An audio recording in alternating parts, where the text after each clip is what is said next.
जनकपुरी की राजकुमारी सीता का जन्म और विद्या। बहुत समय पहले की बात है। मिथिला नगरी में एक प्रतापी और धर्मपरायण राजा जनक राज्य करते थे। वे विदेह वंश के महान सम्राट माने जाते थे। राजा जनक और उनकी पत्नी महारानी सुनैना की कोई संतान नहीं थी।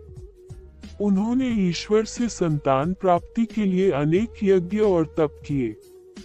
एक दिन राजा जनक ने मिथिला में एक विशेष यज्ञ का आयोजन किया।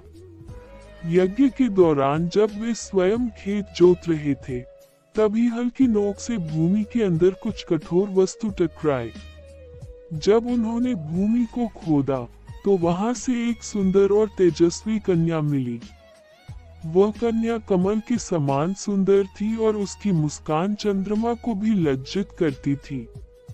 राजा जनक ने उस कन्या को ईश्वरीय वरदान समझकर पुत्री रूप में स्वीकार किया। उन्होंने उसका नाम सीता रखा, क्योंकि वह हल्की नोक सीता से प्राप्त हुई थी।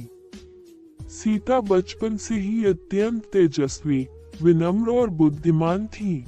राजा जनक ने उन्हें राजकुमारी की तरह ही नहीं, एक योग्य शिष्या की तरह भी पाला। उन्होंने सीता को वेद शास्त्र, नीति, राजनीति और युद्ध कला की शिक्षा दिलवाई।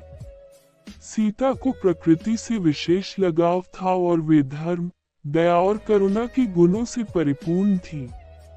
राजा जनक का दरबार विद्वानों और ऋषियों का केंद्र था।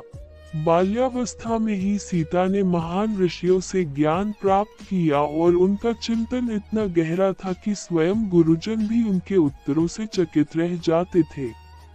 सीता केवल राजकुमारी नहीं, एक ज्ञान की देवी के समान थी। उनकी बुद्धिमत्ता, सहनशीलता और धर्म के प्रति निष्ठा ने उन्हें संपूर्ण आर्यावर्त में सम्मान दिलाया। यही थी जनकपुरी की राजकुमारी सीता, जो न केवल रामायण की नायिका बनी, बल्कि भारतीय नारीत्व की प्रतीक भी बन गईं।